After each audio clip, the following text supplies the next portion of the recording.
U.S. President Barack Obama says a 10-year security pact with the Philippines is not designed to counter or contain China. Officials from the two nations signed the agreement on Monday in Manila. It gives American troops temporary access to some military bases and allows them to position fighter jets and ships as well in the country.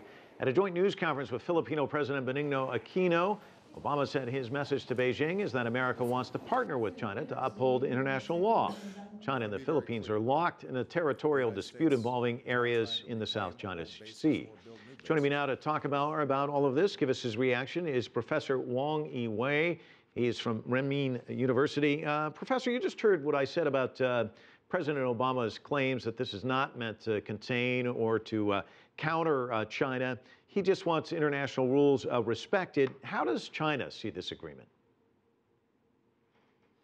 Well, I think even they said it's for the freedom of navigation and international law, but I think the Americans are more concerned not only for the commercial, but also military freedom of navigation of the submarines, the aircraft carrier can access to this South China Sea.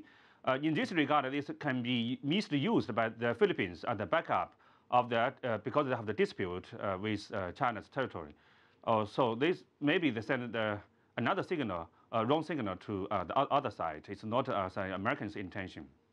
Professor Wang, as you know, the president's trip was to the Philippines and Japan. He chose to reassure these allies of the United States' commitment to these two countries. What's the reaction there in Beijing? Well, I think we watch closely of the Americans saying, and most importantly, the American will do in the future. We hope that this tighten the airlines is really, the Americans said, is for the regional stability and peace.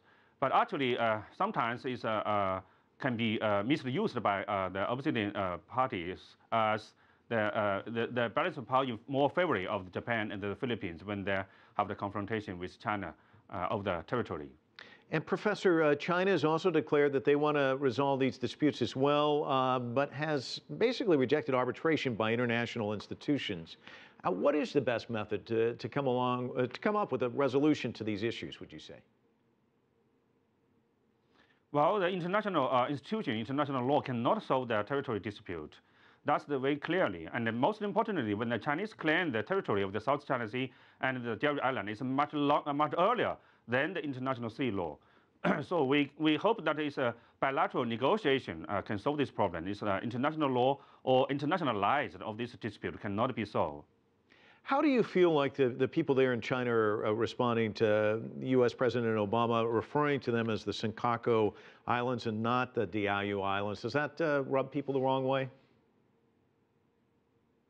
Yes, the Chinese, I think, are very disappointed that for a long time, the Americans have the ambiguity in the position of the territory dispute. But now they say clearly more in favor of the Japanese side. I think this is, for the long term, it's also to harm for the Americans' long-term interests. For example, because South Korea and Japan also have a territory dispute, which is in South Korea's administration. And also Japan has a territory dispute with Russia.